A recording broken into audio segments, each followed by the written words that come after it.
Welcome to the Exploring Awareness podcast. Join Dr. Frank Anderson and Lisa Berry in exploring new ways to live in this chaotic world and find peace and joy in the most unlikely places. Welcome to the Exploring Awareness podcast. We're always grateful when you decide to tune in and check us out and listen to our ongoing conversation. I'm Lisa Berry here with Dr. Frank Anderson. How you doing? Hello, everybody, and welcome back to the Exploring Awareness podcast for another exciting episode. Exciting for sure. I mean, it's just been so amazing to me that we've had all these conversations, and who knew that awareness, the word awareness that we hear so much, had so many different applications and meanings in our life. So I hope you listening have heard that and been able to apply it to your life. And what do you want to talk about it in this episode, Frank? Well, I like that word awareness so much, as you know. Yes. And we've been uncovering all of these amazing things about ourselves through awareness. And we've dubbed this the Big Fun Journey. So yes. I want to keep that theme going. I love it. But I wanted to bring it around to a place where when we first started this podcast, we were talking about mindfulness techniques. And it's just come up to me recently. What does it actually mean to be mindful, and how is that related to awareness? And I thought sometimes it could be an obvious thing that people may assume people understand when they talk about mindfulness and awareness, but I thought we might want to break it down a little bit. It gets to the how, it gets to the ability for any person to understand what we're talking about, not just those with lots of experience. You know what I mean? Well, I'm a radio broadcaster and I do a lot of different interviews. And of course, my favorite are the ones about mindfulness. And I ask a lot of different guests, let's start with a description of what mindfulness is. And I noticed everybody has a little bit of a different explanation. So I thought, well, what is it then? And many people have come up with a definition of mindfulness. Right. And you're right. They're not the same. And the reason they're not the same is because it's actually hard to define. Well, how would you define it? Well, we've talked before about how difficult it is to use words. Right. And, I hear a lot of words, a lot of talks, a lot of words, and we make a lot of words, on this podcast as well. So I want to, right at the very beginning, I want to introduce the idea that what we're talking about is really something experienced, something felt, a felt sense, right? About what it means to be mindful. So when we have to use words to describe mindfulness, we hear phrases like paying attention. Right. But we also know that paying attention can just be focus, just something you do with your brain, pay attention to the traffic, pay attention to where you're parking the car. The second part of a mindfulness definition we often hear is kind of an on purpose. So there's okay, so, you might be paying attention when you're parking your car. You're probably doing that somewhat on purpose, but when you use the word on purpose, it suggests something a little more intentional, wouldn't you say? Well, first of all, when I used to go places, I don't go many places now due to the pandemic. I never can remember where I parked my car. And I'm that lady walking up and down the aisles, going, where is it?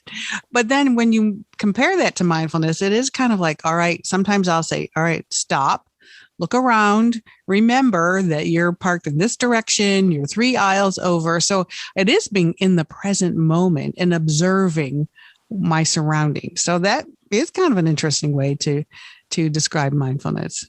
Well, yeah, you think you could definitely be mindful of how you park your car, but that's still not quite what we're talking about. So, well, I meant being in that moment and remembering, and not so much about parking my car, but just stopping and being in this moment and observing where I am and what I am. And is that one form of mindfulness? Yeah, I really think it is. Like when you're parking your car, if you're already kind of in a mindful state, you'll know where you park the car.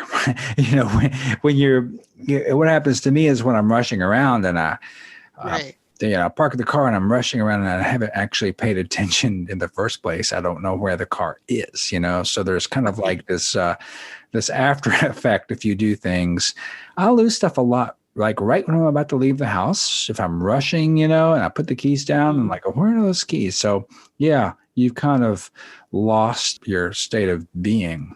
So yes, so we're talking about paying attention on purpose, but there's another part of the definition. It's in a particular way, right? And so then it's starting to get a little more detailed, isn't it? Like paying attention on purpose in a particular way. And, like what is that actual particular way? So it begins to open up another question. And then we also hear, non-judgmentally. And that also implies something that might be very hard for us to understand mentally. So in a particular way, I think starts to get to this awareness thing, and then non-judgmentally. So now I'm asking you to pay attention non-judgmentally in a particular way. And a lot of us are trained and are habituated to be judgmental about things. And here, the mindfulness definition is saying, well, that's not what mindfulness is. Mindfulness is non-judgmental. I don't know if I've ever heard non-judgmental applied to it. I always try to be non-judgmental in all situations, because who am I to judge somebody else? Yeah. Well, and that's, I think, John Kabat-Zinn's definition. And I'll have to admit that might be an older definition, but that's how a lot of people have defined mindfulness in the past. Well, I'm thinking about it. No one ever asks me because I'm the interviewer, and I always ask everyone else. So if you were to ask me what mindfulness meant, I would think it'd be being aware of your thoughts or not your thoughts. I know part of awareness is no thoughts, because we talked about that a couple of episodes ago. But the human mind, when you really get to know it, is such a complex, interesting thing that I don't think a lot of people do contemplate. Oh, I'm judging it, but I don't think you hear a lot of people talking about the depths and layers of their own human mind. Right. But if you go in there and you think about it, then I'm being mindful, because I'm thinking about my mind. Or am I being too literal? Or confusing? I think you're exactly right, because one of the 4 foundations of mindfulness is mindfulness of thoughts. And, the ability, I think, to be aware of your thoughts, you've learned at it. I've learned how to do it, but I'm not sure everyone does that. I think that there's a certain amount of waking up, a realization that you can be aware of your thoughts. Or be aware of your judgments. and be aware of your judgments and be mindful of your thoughts. And so as we have been exploring awareness over this past year, we've talked about being mindful of the breath and of the body and of the thoughts and of the emotions. And when we do that, it puts us in an awareness perspective or an awareness stance. And we've talked about that place of awareness as a place of stillness and a place of quiet and a place of peace, right? We use the words peace, love, joy, and equanimity.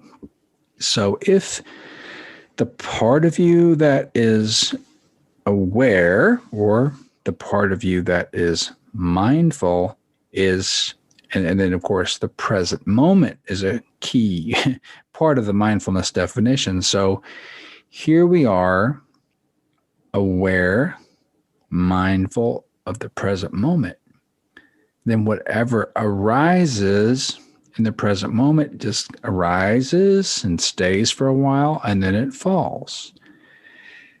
So let's say something really bad arises. If you're in that awareness place, that mindful place, there isn't a judgment that goes along with that because it just is what it is. So if you're sitting there and your knee starts to hurt, you have pain in your knee. If you're in a mindful state, you say pain is arising in the knee. Now, if you judge the pain, it's like that darn pain is back and I hate that pain and that pain does all these things to me.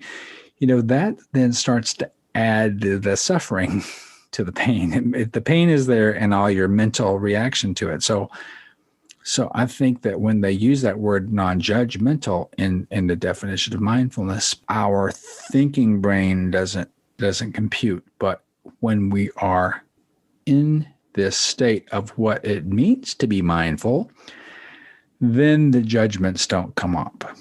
Does that make sense? Well, I want to make make a practical application of that, because it seems like we hear about mindfulness so much more now. It used to be positive psychology, or it used to be self-awareness. Now I think the generic term we're hearing a lot is mindfulness. And I think people are like, oh, what does that mean? And what do I have to give up to do that? Or what does it entail? Or why would I even be interested in mindfulness? So I was trying to think of a more practical way to describe it and why someone would want to be mindful. Well, I think that's a very good question. And if you don't know what mindfulness is, right, there's no reason that you'd want to be mindful. Right. I mean, it's like for the average person and a person who's listening to this podcast, hopefully just to learn about this, right? That without a context, it doesn't make any sense. It's just like, well, why would I be mindful? Or I already am mindful, or, I've done that already. It's like the word, like you say, is so commonly used. And we also know that it can be associated with other things that people don't understand, whether it be meditation, Buddhism, another right. culture, or whatever. And so people, they may or may not be interested in mindfulness because they don't know what it is. What they might be interested in is living a life that was more peaceful, Right. living a life that's less chaotic, living a life that's less stressful, living a life that's less, suffering. And not only that, but living a life, that is helpful and loving and inclusive and generous to other people and authenticity, things that go beyond just a personal benefit, because that's also not what this is ultimately about. It's about being in the world in a loving and peaceful and generous way. You just said all of my favorite things. Seriously, I'm like, yes. Yeah. So does that make me mindful if those are my priorities, or if that's what I'm aware of? Well, so you may want all of those priorities, and right. Our listeners may want those priorities. And it's like, well, how am I going to do that? Because I'm in this very difficult situation. I don't have enough money and I don't have any opportunity. There's all kinds of, idealism that comes along with this. And I want to really reframe that, because it's not about gaining something that we don't already have. And again, sometimes we see mindfulness as something we ought to do to gain something. Again, this is where the words are difficult. You've heard of mindfulness-based stress reduction, right? So I'm really stressed and I have so many thoughts, let's say. I want to get rid of my thoughts and I want to be relaxed. Yeah, that's why some people might want to pursue mindfulness as well, but that is also not what mindfulness is all about. Sometimes it's couched that way, but really what we're talking about is something that you already have, no matter what your situation is. And it's a return to that mindfulness can provide for you. And so that whatever happens in the present moment, you've returned back to your innate sense of peace and love and joy and generosity, no matter what the situation is. So just to clarify, you're not saying that we can't move around in the world being loving and authentic and joyful if we pursue mindfulness. You're just saying it's already there. So mindfulness is more of a matter of returning you to that place in yourself versus something you go out and get. Oh, right. Exactly. It's not something that you go out and get. It's not something you get from following a teacher or a guru or something. It's already there. Now, guides can help you. Yeah. But, some people are already like that. And so, they're not looking for anything. They're happy and peaceful and joyful and loving, and we know them. And it's, some people are just innately like that. You must know people like that. Hey. Do you know? Hey, I know a person like that. Do you know someone like that? Mm-hmm. I have been around people where they are extremely. You just feel that they're just connected, and some people are just born that way, I think. Yeah. But a lot of us have had lots of difficult situations in our life, and that these like beautiful innate qualities get clouded over, and we retreat into habits and retreat into discursive thoughts and retreat into self-pity. And there's all kinds of things that us wonderful humans do because we've learned it, because we think we needed them to survive, because we need them to protect ourselves and from, whatever threats we think we might have, whatever kind of tribal connections we think we have to keep, whatever your parents taught you is absolutely true. And if you went against that, that would be so bad, or what your religions taught you. There's so many things that keep people out of their, innate natures. But I'm having a revelation. I'm raising my hand because you're raising your hand. I am like, please pick me, because maybe I was trying to imply that I was the person you knew who was loving and caring, and I missed that train. So, but let me just say, if I'm being quote unquote mindful, then maybe I'm better connecting to those qualities. And for me now, I have a new definition of being mindful. Being mindful means connecting me to those qualities that I value and want to move around the world. Yes. Well, I think that's closer, right? And it's, we've gone deep quickly on this discussion. Yeah, right. When you teach a class on mindfulness, it's hard to go right to that. So someone comes to a class on mindfulness and they want to learn to be mindful. And that's why I love this idea of exploring awareness, because this is an active, dynamic kind of question, right? So it's like, it's not that you're mindful or not mindful, but these mindfulness techniques will open up to a place of this present moment awareness, and that will look like you're mindful, right? And so it's not a cause and effect, but it's more of a description of someone who's kind of woken up from some of the things that were taking them out of the present moment. Okay. So I get what you're saying. And I hear you. Is that like a Frank Anderson thing? I know we hear awareness all the time, but I've never heard anyone really tie it to mindfulness. And I like the description and explanation you just gave. But is that kind of your take on it? Or is that a widely known thing that you're just teaching us about? This has nothing to do with Frank Anderson. Well, but it's your take. We know you like awareness. I mean, we call this podcast Exploring Awareness because and I know you didn't invent awareness. As I just said, everybody mentions it in passing, but we go deep on awareness. And now we're talking about mindfulness, and you've immediately tied it to awareness. And I just thought, is that the direction you personally prefer to head? It is a direction that a lot of teachers take. Okay. And that's why you hear the word awareness all the time. Okay. I personally think that we ought to focus on it a little bit more.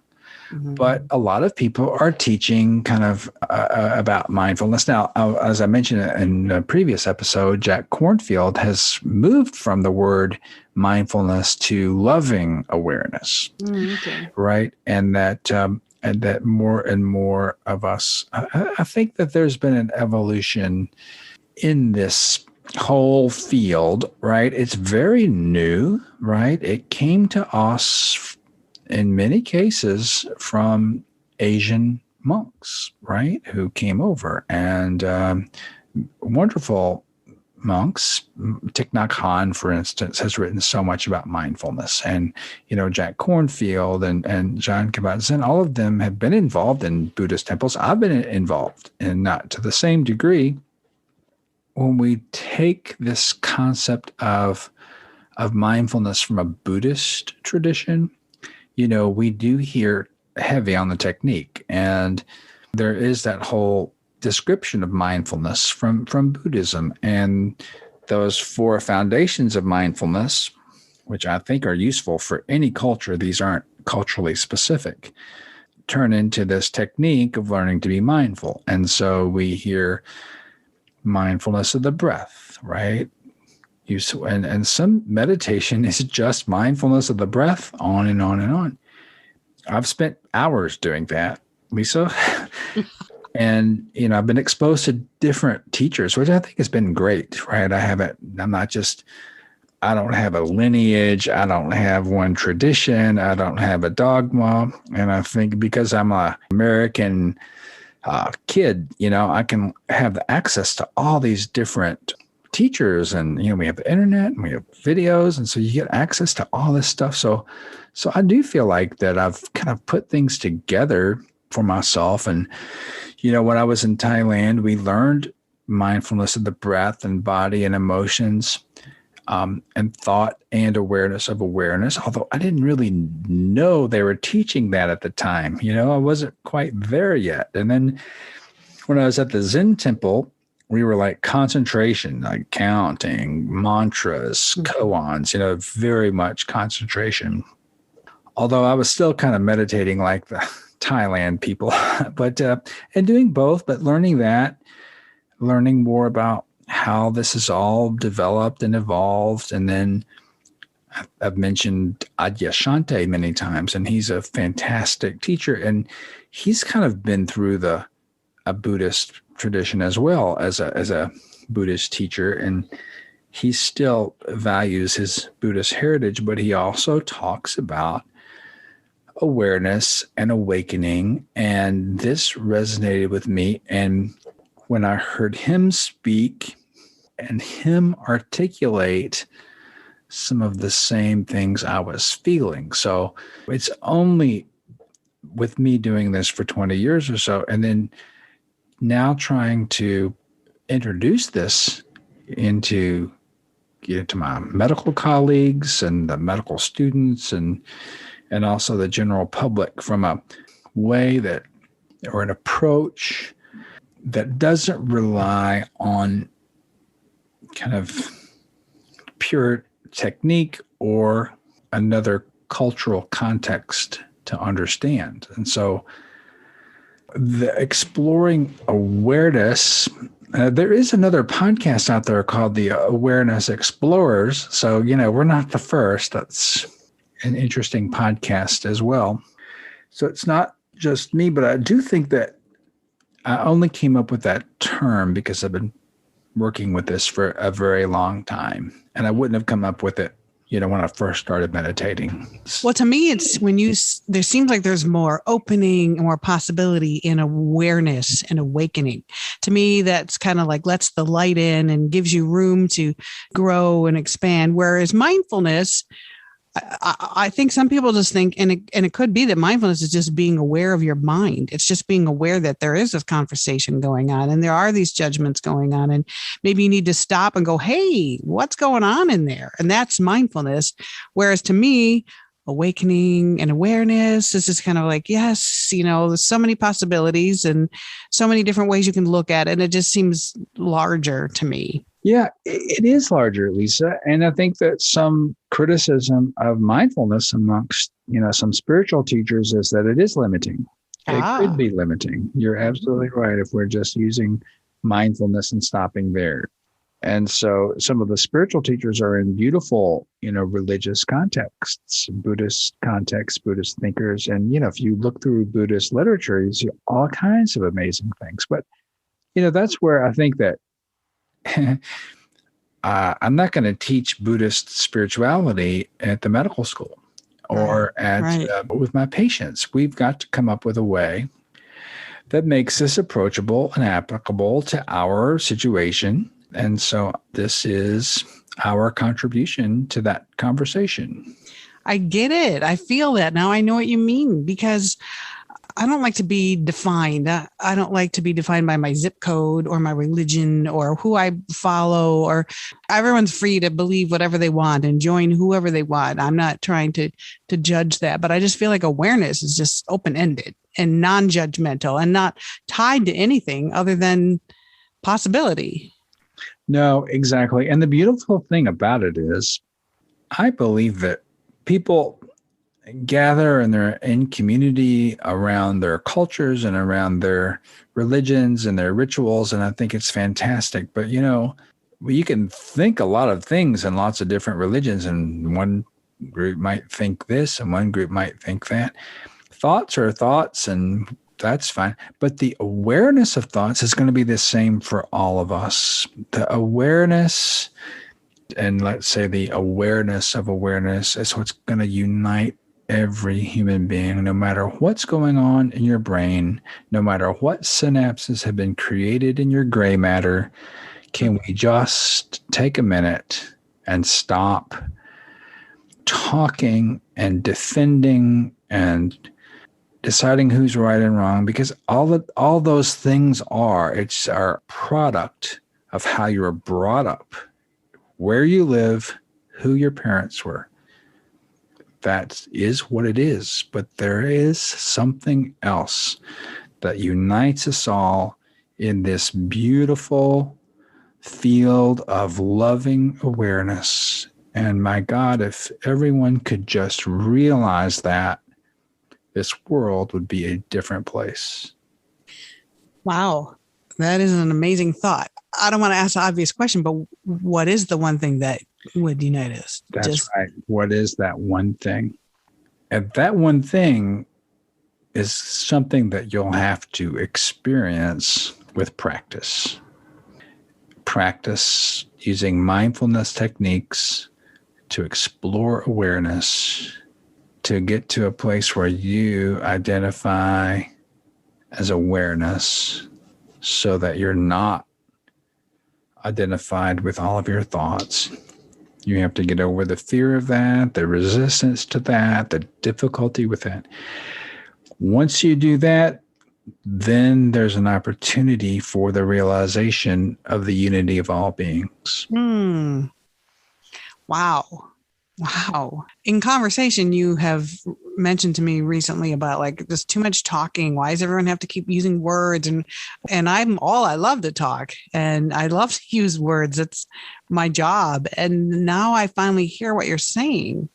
And that's huge that you're just identified with how you were raised and what you were taught. And if you can just step outside of that for a minute, there's awareness and freedom. And I finally hear what you're saying. And here I'm putting words to it. I should probably be being quiet and just observing, right? Well, we could do that in meditation, but I mean, the reality is we have brains and thoughts, and we have places where we live and cultures and groups and communities, and we have fun doing that, and we have parties, and we bring our babies into the world. We take our dead out of the world. There's all these wonderful things that humans do. So I don't think we're all going to move our bodies in the same way. Obviously, we're not going to, move our mouths with the same language. We're not going to have all the same thoughts. But all of those are wonderful aspects of the human condition, and to be celebrated and to be enjoyed. I mean, I like being a guy in Ann Arbor, living downtown with, my neighbors and my garden. But that's not all of it. That's not all of it. And so this idea that everyone that walks by me is all basically the same in that way, in our purest nature, that realization, then love, it just is a natural expression of that. And once you have this opening, right, then your body moves around a little differently. The words come out differently. No longer is your mind kind of like your defensiveness or your habits directing what you say, but it's like your authentic truth is directing how you move around, what you say, how you spend your money, what jobs you do, how you treat your children, how you treat your spouse. No longer is it programmed by your conditions, but it emerges from your truth. The truth that you were born with. The truth of being. When I hear you say these things, it brings me peace. And then I think of like open-minded and being open-hearted and just being open. Awareness creates an opening, I think. Open-heartedness is great. I love that term. I think we've discussed that in a previous episode, that open-heartedness. And, that's where the non-judgment comes in. So the loving awareness, I love that term as well. That captures it. And mindful awareness, peaceful awareness. And you see these people who've realized this. How about open-minded mindfulness? Yeah, open-minded mindfulness. Right. And it's something that will emerge from you as opposed to something you should achieve. And so you hear all these people talk about this, that they talk about their experience of spirituality, but they've kind of already done the work and they're talking about what it's like to be, kind of having awakening or realization. But if you haven't gone through those yet, it's nice to hear, but it's like, well, wait a minute, that's great. How do you actually get there? So can we say that one more time? Because I think that is key and eye-opening for me, for sure. It's something that just emerges. It's not something that you achieve. Oh, absolutely. It's not something that you achieve. There's no achievement here. There's only a return with an emergence. So when you return to that truth that already is, or that being that already is, then your actions kind of emerge from that perspective. So there is an emergence, so to speak, of that part of you, that core part of you that is reflects the love and peace and joy and generosity and wisdom and those type of things. Well, I'm always asking, what's the benefit? What's the payoff? What are we talking about? And why would we want to do that? And now you're just saying it's not something you achieve. It just happens. It's organic. It's very organic. I like that. It's very organic.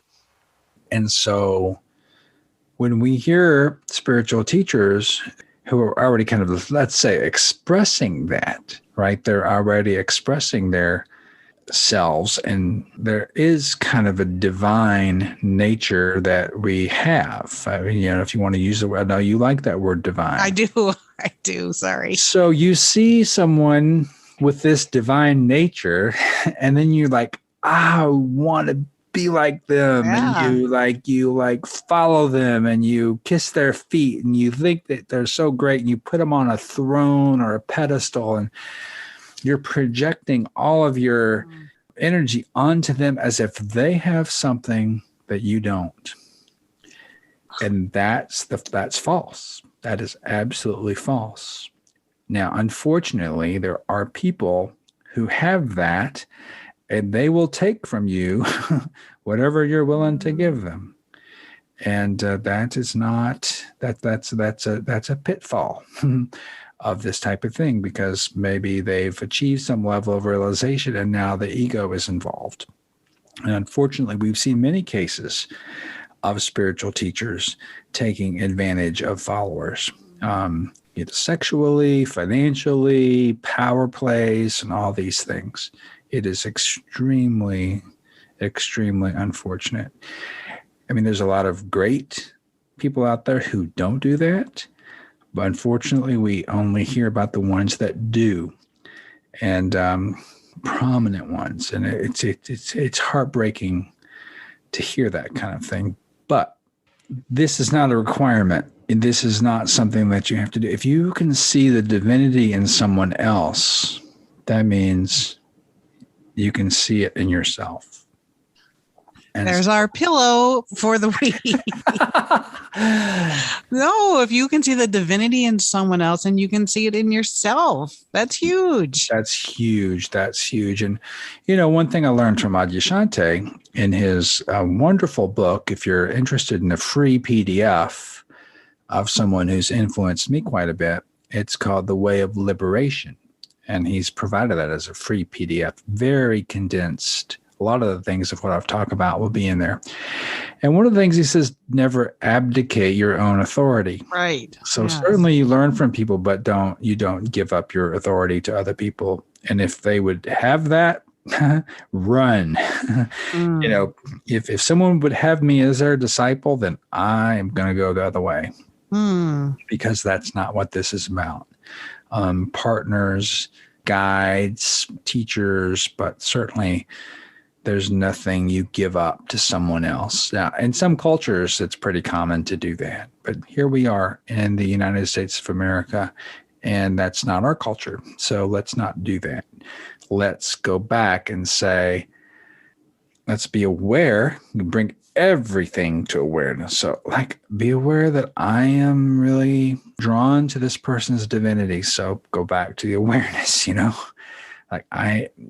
it's always in the awareness that you'll find the answer. And you'll understand awareness, and I think by using mindfulness techniques. And we could call them exploring awareness techniques, but let's use the word mindfulness techniques to open up to awareness. And that's how we do our guided meditations, which we could move into now, unless you had a couple of other questions. No, I think you've been chock full of information, and I'm smiling from ear to ear. Thank you so much for these great things that you've said. Yeah. And the how is so important. The how is so important because we can talk. Right. We can talk forever, and people do. and it can get really complicated too. And people have been working with this for thousands of years, Lisa, right? And religions have popped up all around it. And let's just cut through all that and let's just experience it for ourselves. And let's give our minds a rest. And let's do feeling, let's feel into this.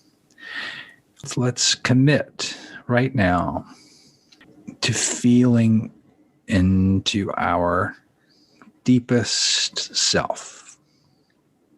And people say, well, I can't do this, and my thoughts are too busy. Well, that's because you're aware that your thoughts are too busy, but you don't know that you're aware. And just stop and feel into that. You just said, my thoughts are too busy. Who said that your thoughts are too busy? Your awareness said your thoughts are too busy. All right? Awareness isn't busy. It's just there, knowing what your brain is doing. So let's go there. Let's feel into that place. And feeling into that place, start feeling your breath as an entirely new thing, not something that you do automatically. You're not too busy breathing to do this. Aware of the breath.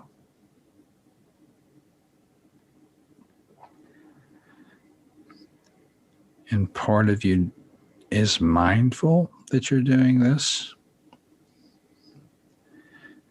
And that is awareness.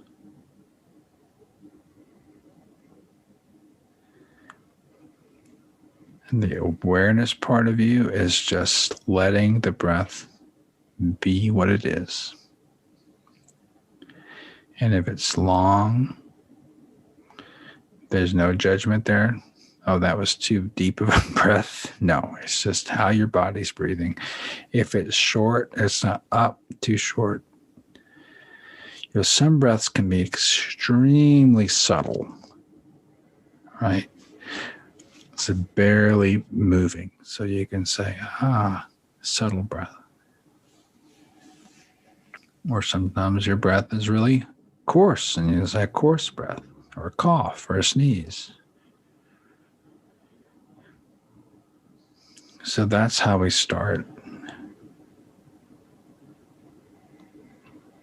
Sounds come in a lot, and people sometimes have ringing ears.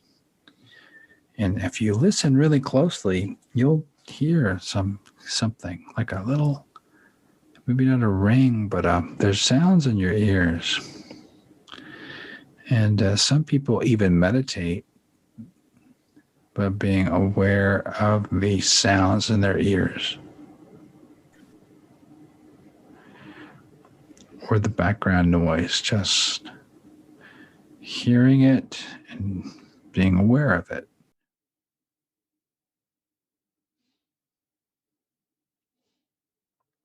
Even though there may be silence, there's always a little something.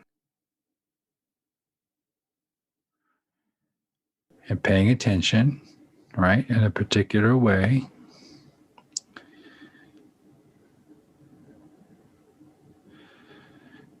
Sometimes little beeps come and go, right? So you can practice awareness of that.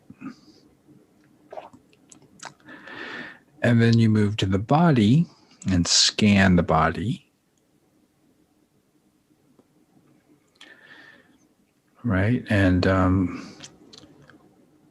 when you get to your shoulders, sometimes you realize that they're tight and they relax, or your hips relax. And you didn't know that you were contracting muscles, and now they're relaxed. The face is like that too. If you scan the muscles of your face and relax them, you didn't even know they were tight.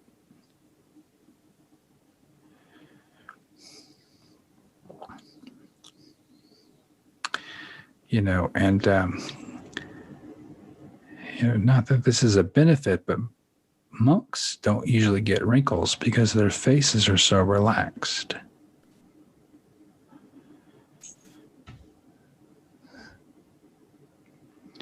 They look much younger because they've been meditating. And so this is not a benefit, although it could be like a bonus. But you also might have, pain in your body.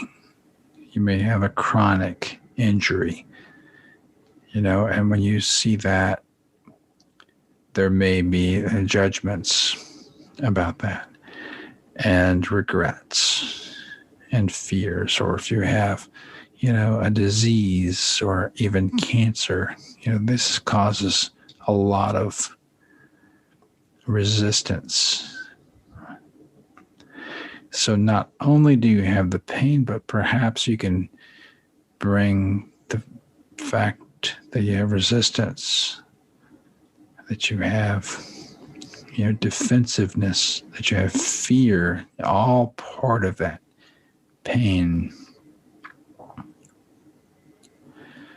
Right? But to be mindful of pain and to be mindful of the mental states that come from that pain, again, can put you in a place of peaceful awareness.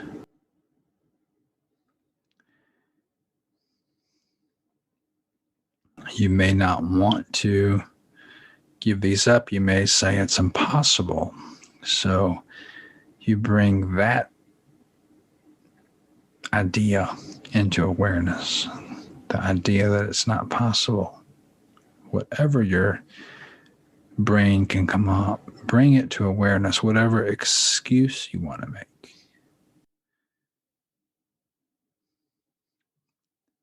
Try it.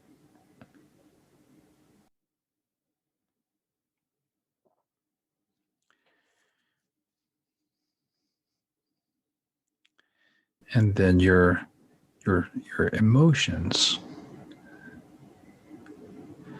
You know, sometimes you don't have emotions when you're sitting. But then sometimes emotions come up. Memories of things that you regret. You feel regret. You feel failure, feel disappointment. You know, all these things in the past can come up when you're meditating. Come back to feel like they're haunting you. And you push them away. But with this, what we're talking about, to wake up, is to let them come up. So yes, your mind might have a lot of emotions. The goal here is not to push them down, but to let them come up and see them.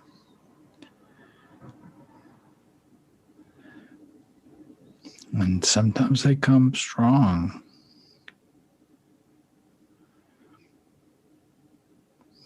But, you know, kind of like a wave on the beach, they come in and they crash in and they go back out. And sometimes with this mindfulness, you know, we're just holding them as what's happening in the present moment, letting them be non-judgmental, and the waves come crashing in and they roll back out. They come and they go, just like that.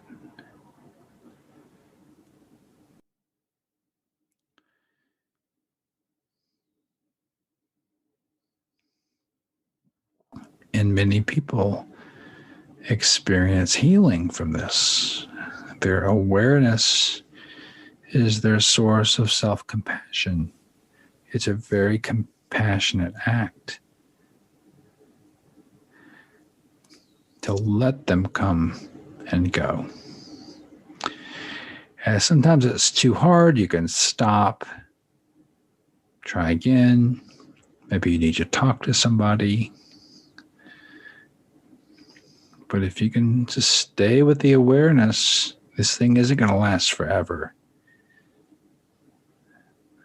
You may come to realize it's in the past, it's gone. All right, you can work with that. Accept those things. Nurture yourself with self-compassion. Right? And then other thoughts. You can cook up all kinds of thoughts. You didn't get a phone call back. Text didn't get answered fast enough. You know, coming up with what someone else is thinking. Their brains are doing that all the time. Good for them. Let them do that. But there's a chance here. There's a practice. Just like the breath breathes, the brain thinks, and we become aware. And so that awareness knows you're thinking. The awareness knows you can't meditate. But awareness is still there. And awareness is your mindfulness. And so you're meditating, you're present. Now, awareness of awareness. So you know that you know. It's where the words stop.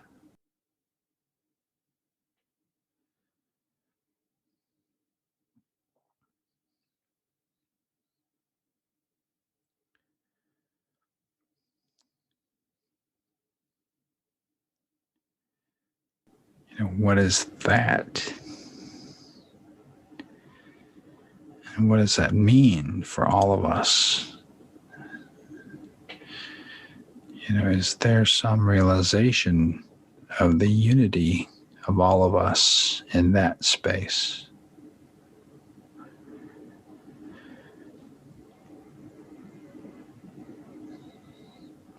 And so you don't need to talk anymore, and you don't need to explain anymore. You just know.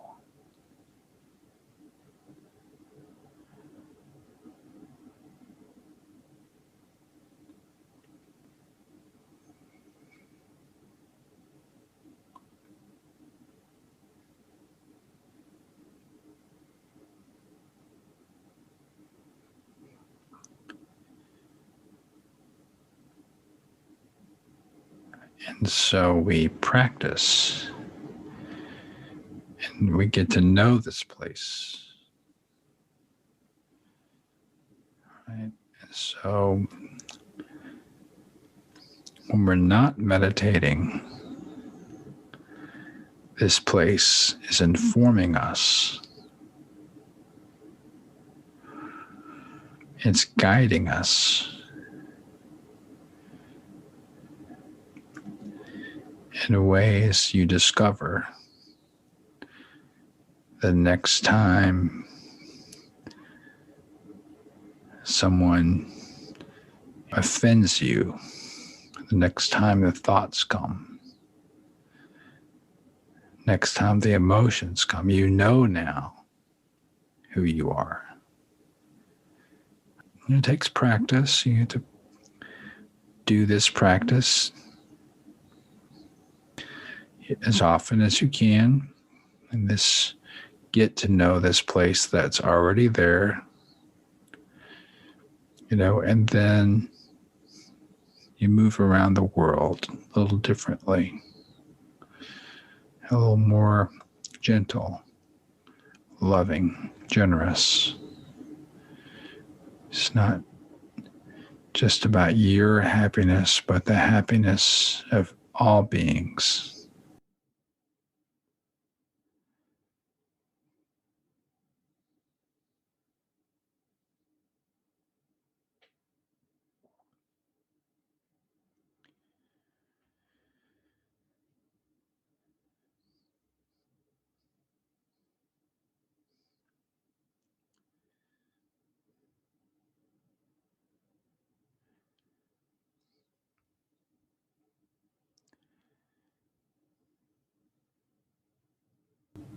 It starts with you.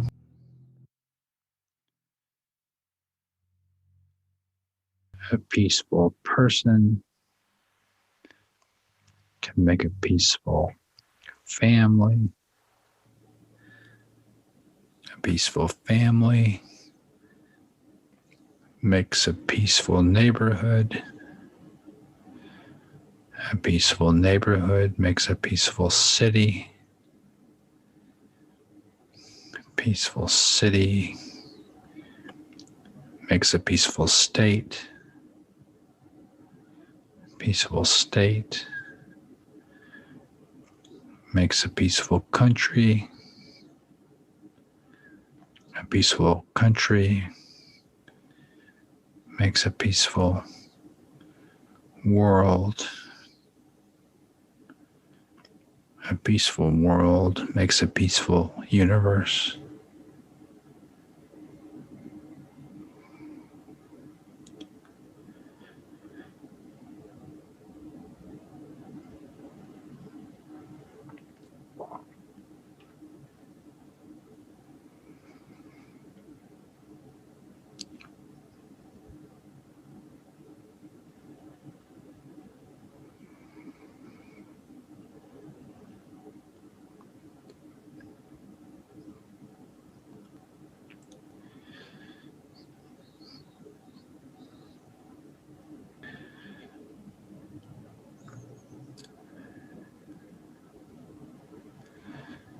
If you'd like to continue meditating, you could just hit pause on your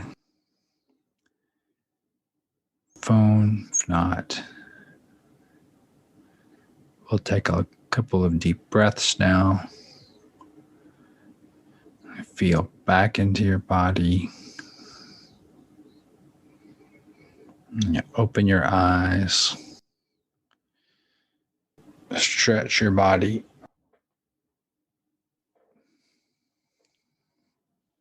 Sit upright, and we'll see how Lisa is feeling. You feeling peaceful, Lisa? I am.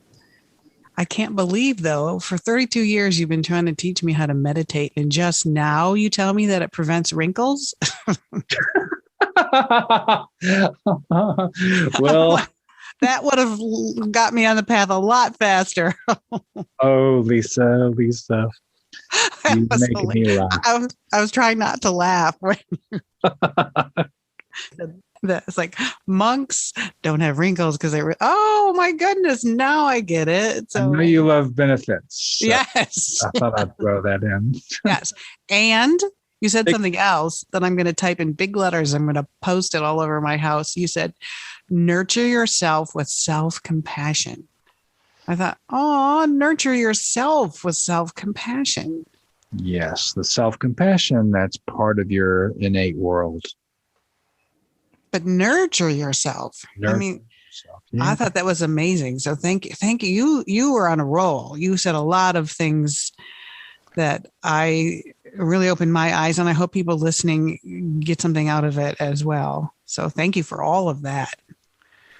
Well, you're welcome. You're welcome. And, I thank all the people that have taught me, and we'll all understand this more and more with our practice and our conversations and our enthusiasm for this big, fun journey. Yes.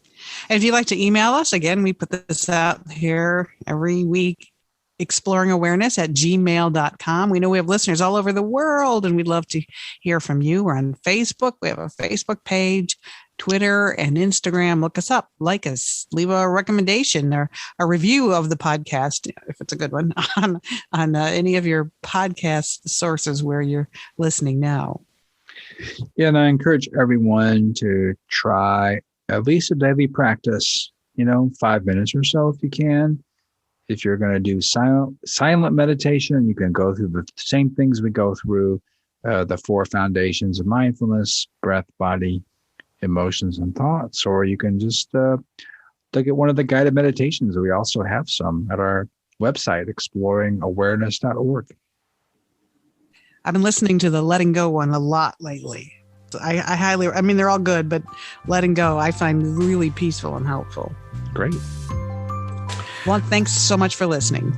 Yeah, thanks, everybody. Have a great week. See you soon. This podcast is not an attempt to practice medicine or provide specific medical advice, nor does use of this information establish a physician-patient relationship.